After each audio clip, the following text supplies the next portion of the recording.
Joining us now is Amitabh Kundu. Thank you, sir, very much for joining us. And in all your work and studies and your writings, as we look forward to rebuilding the lives of migrants, that's the focus today.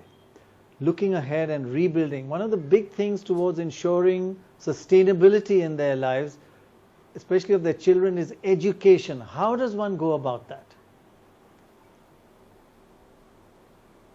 Prannoy, I think COVID-19 did not really fragment Indian society.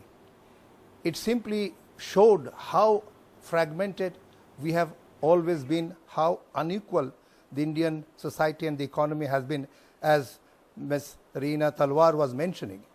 I don't think that COVID-19 really made the interstate migrants and informal sector workers miserable and vulnerable.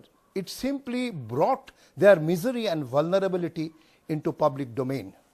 Now, when you're talking about rebuilding the society, I think the Indian economy, with high level of inequality across the states and high disparity in the growth in labor force, South almost reaching, most of the states are reaching the stabilization, total fertility rate being 2.1, which means population will be stable after a few years, whereas northern states are having very high fertility, above 2.7, 2.8. There has to be migration.